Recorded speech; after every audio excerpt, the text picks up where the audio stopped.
दोस्तों नमस्कार। ये जो मैं सॉल्यूशन कराने वाला हूँ ये रीजनल लैंग्वेज इंग्लिश को लेकर सॉल्यूशन है। उम्मीद करता हूँ कि आप लोगों ने क्वेश्चन तो बहुत अच्छे से अटेम्प्ट किए होंगे और ठीक भी ज़्यादा से ज़्यादा किए होंगे, लेकिन चेक कर लीजिए किसके कितने राइट हैं। स्पेशली अगर मैं बात कर रहा हूँ किसकी, रीजनल लैंग्वेज इंग्लिश की बात कर रहा हूँ। देखिए क्वेश्चन नंबर 1 है, एक एक क्वेश्चन को जूम करता हुआ चलूंगा और ध्यान समझिए कि किसका क्या राइट आंसर होना चाहिए और क्यों होना चाहिए। एकदम सटीक एक्सप्लेनेशन है, इससे उधर क्वेश्चन आपका बाहर नहीं जाएगा। एकदम सटीक बताकर चलूंगा, टेंशन लेने की जरूरत नहीं है। देखिए भाई, फर्स्ट क्वेश्चन है आपके पास। फर्स्ट का जो राइट आंसर होगा वो प्रोवाइडेड होगा। प्रोवाइडेड क्यों होगा सुनिए। आपको ना दोनों सेंटेंस को कंबाइन करना था, you can borrow the book, और एक सेंटेंस है you have to return it tomorrow. Provided का मतलब होता है बशर्ते, मतलब शर्त ये है, और कॉम्प्लेक्स सेंटेंस बनाना था तो बन गया एकदम राइट। कैसे बना कि you can borrow the book, क्योंकि तुम बुक को बोरो कर सकते हो। शर्त ये है कि प्रोवाइडेड का मतलब होता है कि शर्त ये है, पहले पहला सेंटेंस रखिए फिर सेकंड रखिए, तो फर्स्ट पहले आएगा फिर सेकंड आएगा, कि शर्त ये है कि you have to return it tomorrow, कि तुम उसे कल लौटाना है, तुम्हें कल इसे कल लौटाना है, यू हैव टू, ठीक है ना। तो प्रोवाइडेड फर्स्ट का 141 का राइट आंसर सेकंड हो जाएगा। उम्मीद करता हूं क्लियर हुआ होगा। 142 दोस्तों समझते हैं, एक एक क्वेश्चन देखिएगा। हाँ भाई, 142 की बात करें तो आपको पैसिव वॉइस में चेंज करना था, क्योंकि पहले से वो एक्टिव में है। विल सैल जो आता है वो फ्यूचर इंडेफिनिट में आता है, और फ्यूचर इंडेफिनिट का पैसिव हम लोग विल बी और शैल बी में बनाते हैं। और यहां पर दो ऑब्जेक्ट हैं, एक लेटर है और एक दोस्तों मी है, लेकिन यहां पर जो राइट आंसर होगा वो फर्स्ट ही होगा।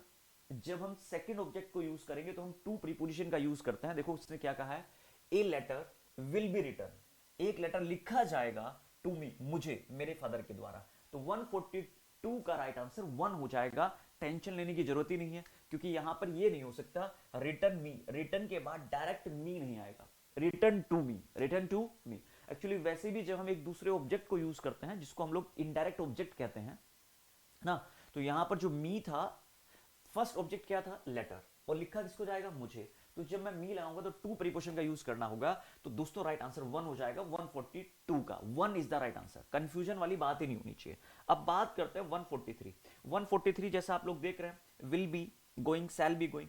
अगर हम लोग verb will be shall be के साथ आईएनजी लगाते हैं, विल बी शैल बी के साथ क्या लगाते हैं भैया, आईएनजी लगाते हैं, तो दोस्तों फ्यूचर कॉन्टिन्यूअस है। फ्यूचर कॉन्टिन्यूअस में विल बी शैल बी के साथ आईएनजी आते ही आता है, कंफ्यूज वाली बात ही नहीं थी, है ना। He shall be reading, he will be reading. तो राइट आंसर क्या हो गया भैया, आपका थर्ड हो जाएगा 143 का, फ्यूचर कॉन्टिन्यूअस। क्या हो जाएगा, फ्यूचर कॉन्टिन्यूअस। अब बात करते हैं 144 की। देखो, राम नोस, राम नोस भैया एक इंडिपेंडेंट क्लोज है जिसको मेन क्लोज कहते हैं, और इसी को प्रिंसिपल क्लोज बोला जाता है, क्योंकि जो राम नोज है वो सेकंड वाली बात पर डिपेंड नहीं करती वो क्लोज। राम नोज अपने आप में एक इंडिपेंडेंट क्लोज है, और Lalit is going to help him, एक दूसरे पर कोई भी डिपेंडेंट नहीं है, ऐसी क्लोज को हम प्रिंसिपल क्लोज कहते हैं। तो दोस्तों 144 का राइट आंसर 1 हो जाएगा। क्या हो जाएगा भैया, 1 हो जाएगा। बोलो यार मेरी बात क्लियर नहीं क्लियर है क्या, 1 इज द राइट आंसर। अब थोड़ा सा आगे चलते हैं, बात करते हैं किसका, 145 और 146 का। एक बार मैं थोड़ा सा उसको अच्छे से जूम कर देता हूं ताकि आप लोग को क्लियर हो जाए। देखिए 145 की अगर बात करते हैं तो जरा ध्यान से समझेंगे। 145 इट नीड्स, क्या सेंटेंस है भैया, इट नीड्स। अब देखो अगर आपको सबको एकदम क्रिस्टल क्लियर दिख रहा होगा, इट नीड्स, सब्जेक्ट सिंगुलर है जो इट है यहां पर, और फिर नीड में एस लगा हुआ है। एक बात बताओ मुझे भाई, वर्ब में एस प्रेजेंट फिट में लगता है, हम कहते हैं he goes, she comes, I read, you read.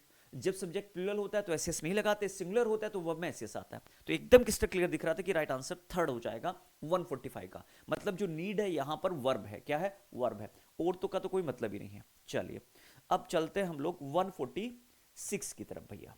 ये रहा 146 आपका दोस्तों। अगेन मैं जूम कर देता हूं, जरा समझते हैं क्या। ये जरा देखिए क्वेश्चन नंबर 140, यही लास्ट है आपका। चलिए ये रहा आपके पास, what does he want, what does he want, what does he want. यहां पर जो व्हाट है दोस्तों वो एक इंटरगेटिव प्रोनाउन है, वो क्या चाहता क्या है, व्हाट डज ही वांट, वो चाहता क्या है। एक्चुअली जब भी डब्ल्यू एच फैमिली दोस्तों नाउन का आंसर देती है ना, जैसे who, whom, what, which, where, when, इनके लगाने से सेंटेंस में अगर आपको नाउन मिलता है, जैसे हम कहते हैं हु नोज, कौन जानता है, हम कहते हैं सी नोज, ही नोज।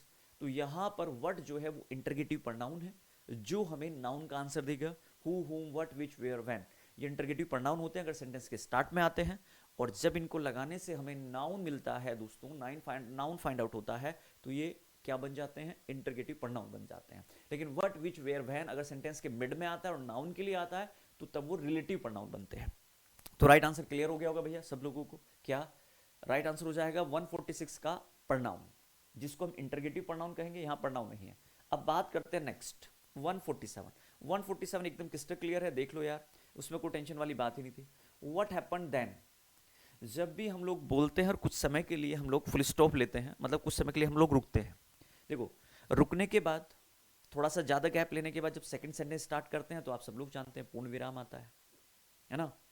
तो यहां पर semi colon is the right answer. क्या, सेमी कॉलन। क्यों सेमी कॉलन राइट क्यों है, ये बात समझ में आ गई होगी सब लोगों को, क्योंकि यहां पर देखिए व्हाट हैपेंड देन, तब क्या हुआ था, तो 4 राइट आंसर हो जाएगा। 140 किसका भैया, 147 का 4 is the right answer.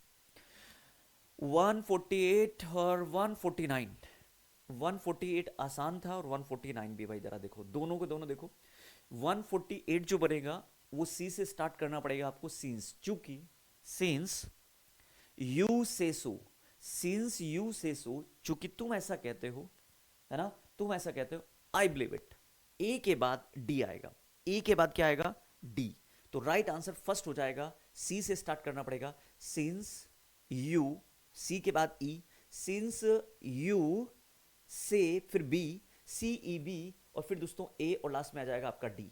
I believe it, मैं इस पर विश्वास करता हूं। तो राइट आंसर समझ में आ गया होगा मैं क्या कहना चाहता हूं। 149 का जो राइट आंसर है वो 1 है। 149 का राइट आंसर क्या है भैया, 1 है। अब बात करते हैं किसका, 140, 148 था, सॉरी सॉरी सॉरी, माफ करिएगा, वो 148 था, है ना। अब है 149।